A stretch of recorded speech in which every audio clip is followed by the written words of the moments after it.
Was he talking that nicely to y'all before I pulled up? No, not really. Not really, right? In traffic. Out of the street. I'm not obstructing traffic. See this thing? Name the badge.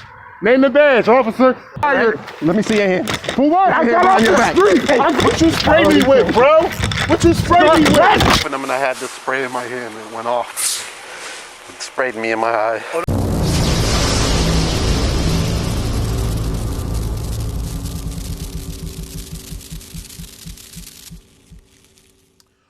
What's up, Pata fam? I was having dinner tonight. My lovely wife made me a meal. I'm sitting down and I'm going to watch audit videos like I always do. And would you believe the first video that I clicked on was the video that I was about to go work on, which is the video that you're about to watch right now. So John from The Resistance reached out to me last week, and I plan to edit the video today and upload it tomorrow. And yeah, I got beat to it, but that's fine. Hey, just like the regular news, you're gonna get more than one channel covering a story. But we have some bonus footage because we actually did an interview with John, and he answered some very cool questions. Some interesting things were discussed with us. So that's going to be part of this video as well. Thank you for all the supporters out there who donate through PayPal and Cash App and things of that nature. We appreciate you. And if you want to support this channel, links are below. We definitely would appreciate any support that you guys want to send our way. I look forward to getting on the road soon and doing some audits of my own. We also have some swag for you, so you can put that on your car, back of your car. It lets cops know you ain't to be fooled with, people. But anyway, hope you guys enjoy the video. Thanks for watching, thanks for supporting, and I look forward to talking to you in a few after the video is over.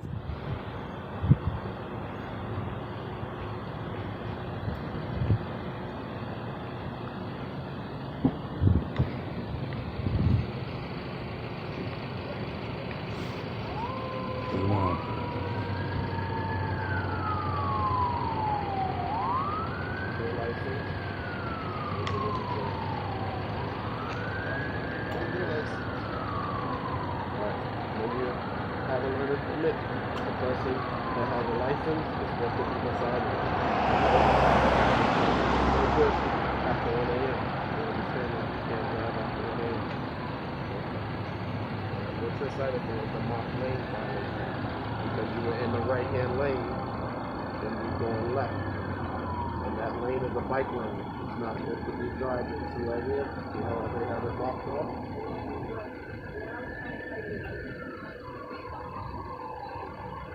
I know, but you still can't drive. You can't turn from that lane. You have to stay in that. I understand it. That's why I'm explaining it to you. Okay, listen, it would have been $105 for the block lane. Your speed was 40 and a 25. The whole city is 25 miles an hour. Okay? I gave you a warning for that as well. Alright? It would have been $305. Alright? I gave you a warning. And that would have went on your license.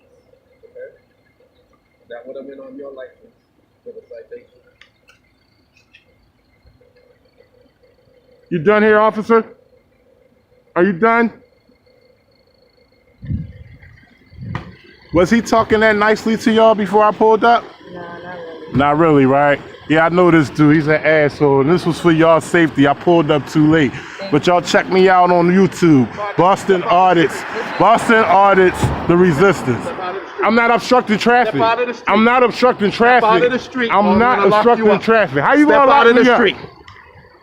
See this tyranny, y'all? See this tyranny? Name the badge. Street. Step out of the street or I'm gonna lock you up. Step out of the street. See this tyranny, y'all? See this tyranny? Name the badge. Name the badge, officer. Go ahead. Yeah.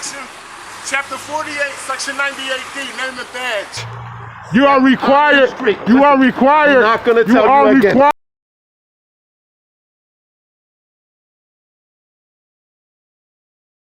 fired. Let me see your hand. For what? I got out the street. Hey, I got out the don't street. resist the I arrest, got out all the right? street. Don't I'm resist not the arrest, resisting. I all got right? out the street.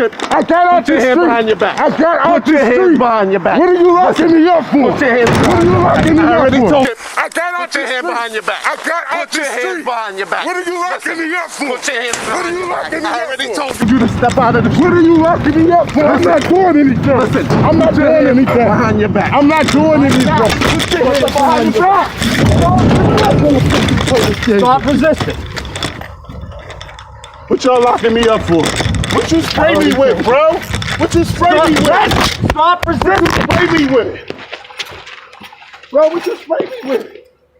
What did you spray me with, bro? I didn't spray you with nothing. Yes, you did. Bro, I didn't even do anything. What are you locking me up for? What's the I already charge? told you. What's the charge? I already told you. What's the charge? What's the charge? Can I get my camera off the ground, please? Can I get my phone off the ground? Can I pick up?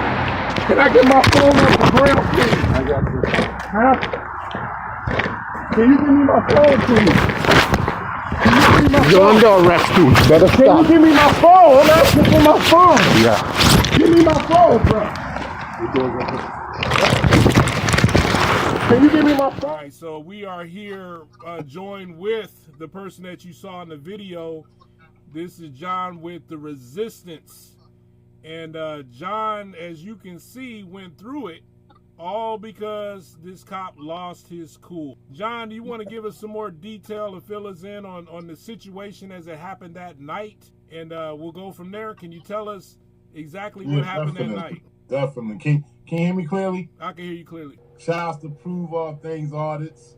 I thank you for having me, bro. Pretty much on the night of August 25th, 2020, I was walking down the sidewalk and I was approaching a traffic stop. The Officer Scott Roby that was in the video, he was the one that was conducting the traffic stop. And as I seen that there was a traffic stop going on, I started recording. So I was walking towards the traffic stop on the sidewalk, and I walked all the way to the corner, and I stopped at the corner, and I recorded the whole incident, which was basically a traffic stop. He was talking to the driver. There was a little issue going on with a permit, whatever. The licensed driver was in the back seat, which she should have been in the front with the driver. But he was correcting that. And once he was done, and I got an indication that he was done because he handed her some documents. So once he was done and he was walking back to his cruiser, I proceeded to ask him if he was done with the traffic stop. He didn't answer, so I walked over to the driver's side and I asked the driver, which was a young female, was he acting as nice as he was before I walked up? And she said no. I said, well, yeah, I know this guy because he's an a-hole, you know? Right.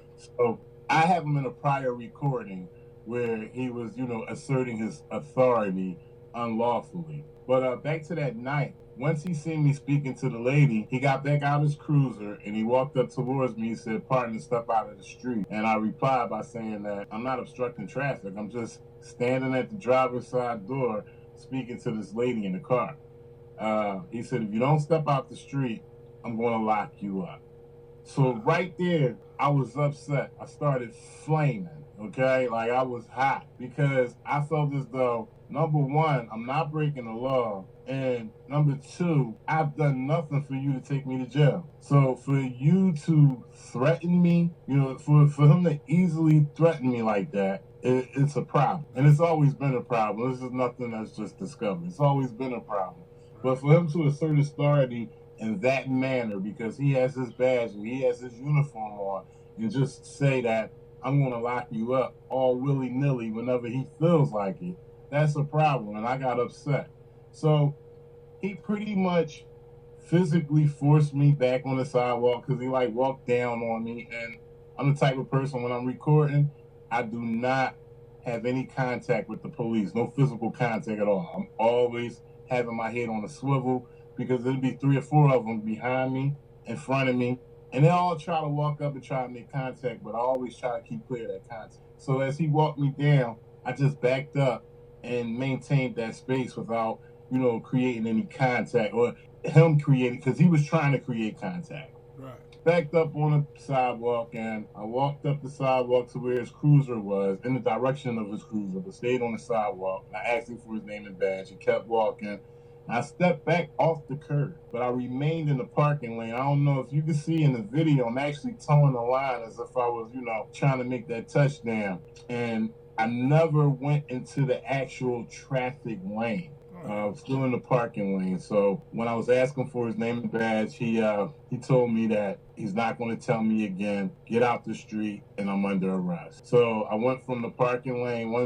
We recreated those steps again. I went from the parking lane, backed up onto the sidewalk again. But this time he pulled his cuffs out. I believe he pulled his mace out first, and then he pulled his cuffs out to arrest me. Told me I was under arrest. Banged me all up on the wall, all up into this closed donation container. It's a yellow closed donation container on the corner. And he bangs me all into that. His partner gets into it. Well, not his partner, the one who assisted with the traffic stop, because he was in a separate cruiser. His name is Officer Woods.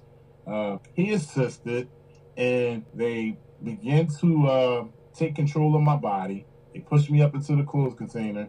They say key things for their camera, like stop resisting, stuff like that, to make the show look good, of course. Of course. And stop resisting is carte blanche to do whatever they want and then get away with it. So they can crack a rib, give you a couple checks in the neck or whatever they need to do. And if they're yelling stop resisting while they do it, nobody will ever find them guilty of abuse. Exactly. It's a crazy tactic. I don't know why you think that way, because, their own cameras tell on them.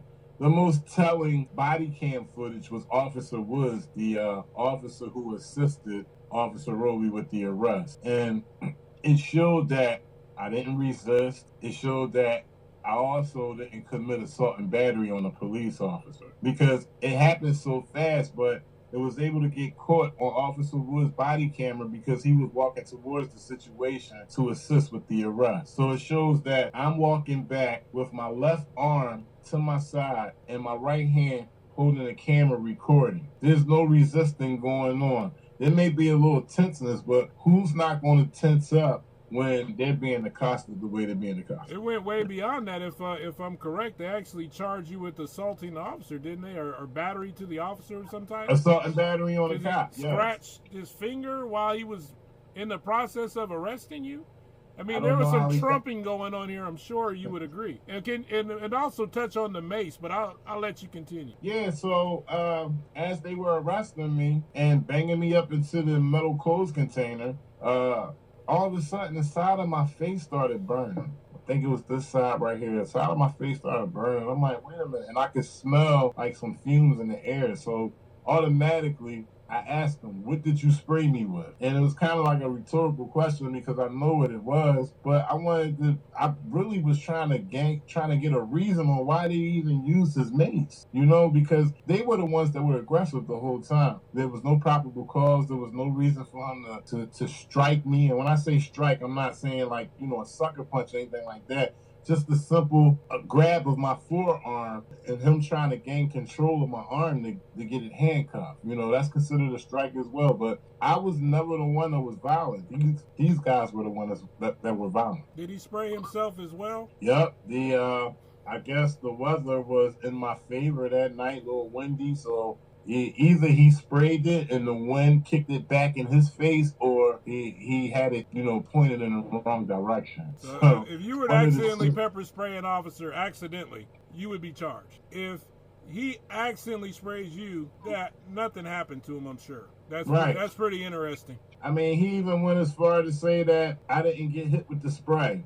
Yeah, just that in the report. I asked him, what did he spray me on? I mean, put two and two together. He's handcuffing me, my back is... And how does he know what you felt? Right. He knows it was discharged in your presence, exactly. In a relative area. How does he know if you experienced it or not? You can spray pepper spray 10 feet from somebody the other direction. That doesn't mean they're not going to have some effect. It depends on the wind. It depends on the, what happens with the spray. But yeah, he can't tell you that you didn't feel what you felt. It's impossible. And the fact that my back was to him and he did spray it, how would I even know? This is not no coincidence. Yeah. You sprayed mace, and my back was to you, but I smelt it and I felt it. So I'm looking at your charges here. You were charged with disorderly conduct, assault and battery. They put assault and beat. Well, anyway, assault and battery on a police officer, intimidation, and resisting arrest. All four of those charges within a few seconds of supposedly standing in the street. Right. That is a clear, to anybody that's not a bootlicker, that's a clear trumped up, over aggressive attack on you. You already know. That's nothing short of an attack. Because even if you were in the street, let's say accidentally you weren't paying attention and you stopped traffic, generally speaking, that would not be a jailable offense. You would receive a citation and you would be, told you can't do that, and you'd have to be pretty egregious to even get the citation. But this was clearly, this officer was triggered. And not only that, the citation, which is a civil matter, it's not criminal. The citation is $1 fine. Wow. Yeah, he was upset. This guy was upset that you were talking to somebody, you were recording him, and he retaliated. So continue on. You talked to the person in the car, and she was glad that you were there. Is this correct? Well, I mean, she didn't protest for me to get out the way. She was in a relaxed position. She was sitting back, kind of like resting her chin on her hand, and she kind of, welcomed my conversation. Yeah, that's what it appeared to me. She didn't seem like she was trying to get out of there, or you did something to scare her or anything of that nature. No, and she answered my question too. She was willing to answer my question. So it wasn't anything, any type of situation between she and I. Right. I saw the video. I didn't get that either. But the prosecutor tried to paint the picture as if you were impeding her advancement or her ability to drive off after the stop, to try to sell this act by this officer as it was legitimate, because you were just causing total chaos in the streets with your camera and you're walking around in the streets. That's the picture that they attempted to paint, but I'm going to let you say how all that panned out. So the prosecutor that you're speaking about, her name is ADA Nicole Granatino. And basically the picture that she was painting was she was totally ignoring the First Amendment, totally ignoring it. Me having a camera in my hand made no difference to them. They totally looked over that. She tried to make it seem as though I had no purpose out there. And we all know that if you're recording police during the course of their duties, that's the only purpose that you need. So they swept that under the rug and continued to illuminate false light on the fact that I was causing a hazardous condition, that the witness, the young lady who was driving, she had her left turn signal on and was trying to pull out. That was the picture that they were trying to paint. And one of the original charges was that they tried to say I was intimidating her, and I was charged with intimidating a witness. Wow. That was one of the cherries that they threw on top. That quickly got dismissed, maybe after a year. Everything was slow because of COVID. So maybe after a year of the arrest, it got dismissed during pre-trial hearings. Wow. This is amazing. So the court situation went very slow due to COVID. Everything was like that during that period. As this advanced, did they ever offer you any kind of deals, or, did they do any kind of wiggling around, or did you take it all the way to trial? How did all that pan out? So I took it all the way to trial. It took 2 years. I was just found not guilty on October 7th of this year, 2022. It was 2 days, the 6th and the 7th of October. That's how long trial was. In the beginning, they stayed firm with offering me community service. Was it 25 hours or something I see here? 25 hours community service, right. They offered to dismiss everything if you just agreed to do 25 hours. Yep. So this cop totally trashed your rights, totally trashed your freedom, and if you do 25 hours, they'll let you off the hook. Right. That's the deal. Wow. That's the type of deal that they give. So, that's insane. That is insane, man. I'm glad you didn't go for that, brother. They just wanted you to admit say you're guilty for something you didn't even do. Right. This is obvious. This is obvious. Anybody with half a brain that watches this, it's obvious what transpired here. So, so obviously you were found not guilty on all counts, correct? On all counts, I was found not guilty. And prior to this trial, I would say maybe about 8 months prior, I had filed a civil rights lawsuit with the federal court pertaining to this issue. So Scott Roby was named as the defendant for constitutional rights violation. Basically everything that you've seen in the video: assault and battery, unlawful arrest, First Amendment retaliation, everything that I was able to apply to, not just. Well, without speaking, I'm just going to keep it focused on Scott Roby. Everything that I was able to apply to Scott Roby, that you've seen in the video, every violation that I was able to apply to him. Yeah, it was assault and battery. It was originally a claim against the city, but they were able to wiggle their way out of it because they said that I wasn't able to state a claim. I wasn't able to state a claim under the Monell claim. I don't know if you guys are familiar with Monell versus Pape. But that explains how you could sue the city with them having practices, customs, and patterns. And that's kind of hard to prove, okay? Unless somebody's getting their head blown off or just beaten to a bloody pulp and not able to speak and move again, that's the only way you're going to be able to get a Monell claim against the city. There's other ways as well, but it has to be extreme. The city is not going to be responsible for one police officer's individual conduct. Right, and I'm sure they like it just like that.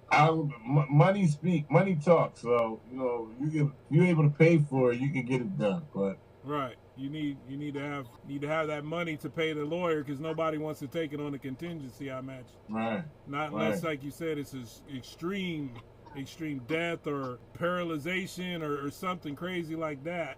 Or if it gets enough media coverage, I'm sure they pay more attention to it. That's so. On that note, I would, the Resistance would like everyone watching this video to share this video. Put this video out on your social media. Put it out on your own channels if you want to. Just get the message out and show what these police are getting away with. So. That's right.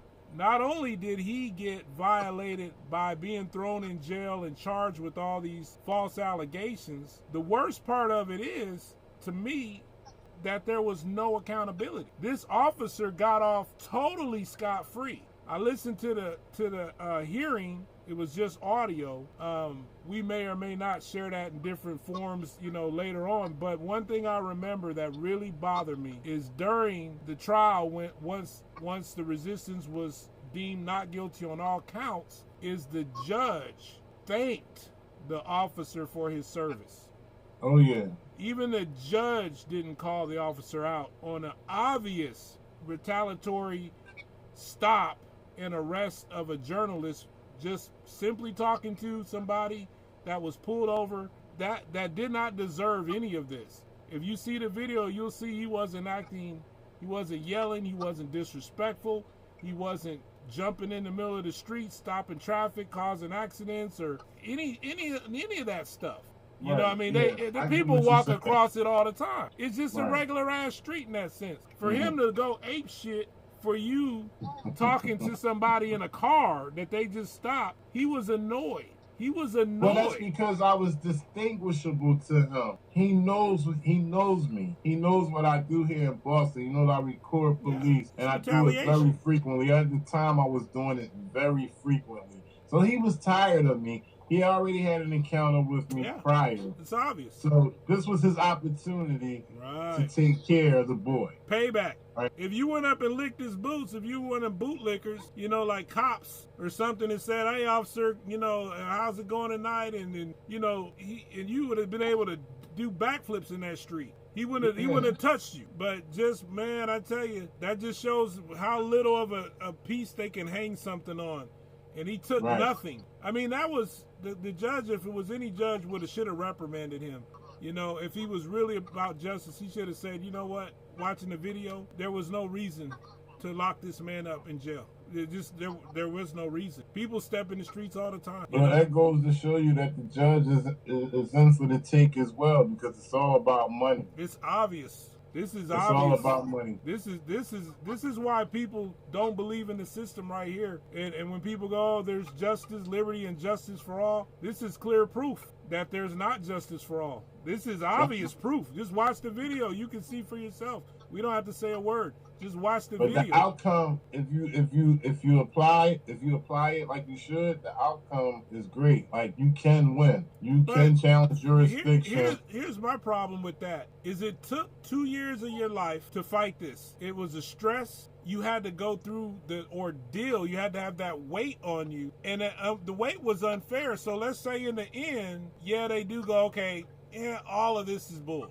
And you're not guilty, correct? It's still not justice because you were put through the ringer. You had to go to court. You had to take time off work. You had to go through all this. And you received nothing for being falsely accused. Now, if you were accused in a manner that made logical sense and then you beat it, that's another story. But to be put through the ringer over what is clearly nonsense. Clearly nonsense. Well, they won still. He got the F with you. For 2 years, you had to deal with this shit. So if he walks away scot-free, he won. Because he tortured you for 2 years with bullshit charges, and even though they got dismissed, he knew that they probably wouldn't stick when he wrote the tickets that night. But the point was, he got to fuck with you and to torture you for 2 years until he got done with, and he won at this stage unless you're able to proceed with your lawsuit and be successful. That's the only way that you can win. Because he's winning right now. And that's what I was about to say. That's what the federal courts are put in place for, to seek relief when things like this happen. Now, we all hear about holding the police officer personally liable. It's slim to none that happens in this country. You know, it's a few instances where it happens, but what the police officer did had to be very egregious. But I mean, the city takes care of everything and absolves the officer of all, liability. And most of these cities across the country,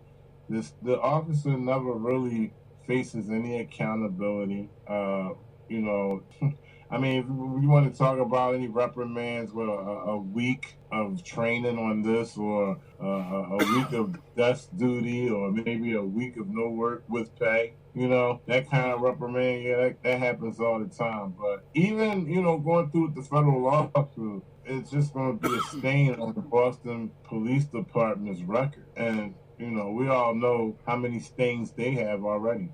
Got to do something. So I hope if anybody out there can help get him in touch with a lawyer that's competent, that is at the federal level, that practices in Massachusetts, correct? Is where you need him to practice. Right, in the District of Massachusetts.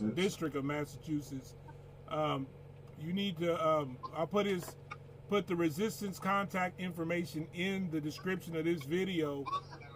Go ahead, brother. eyesonbluebloods@gmail.com. Everything that sounds like an S is actually a Z. EYEZONBLUEBLOODZ@gmail.com.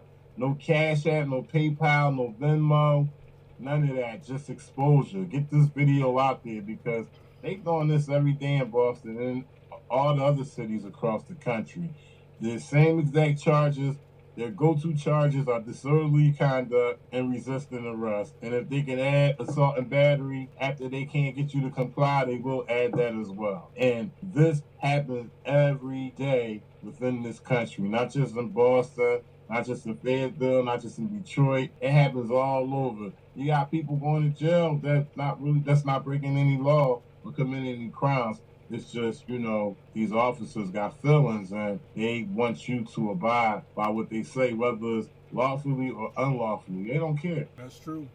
I agree with that 100%. But we're going to sign off right now. We look forward to hearing an update from you about this case as it goes through down the road. Please let us know how it proceeds and the outcome of it. If you can, we would appreciate an update with this from the resistance. And we thank you for sharing your story, man. Thank you, brother, for your time. Appreciate you. Thank you. Thank you for putting it out there. And, you know, it's important that, you know, the exposure gets out there. It really is.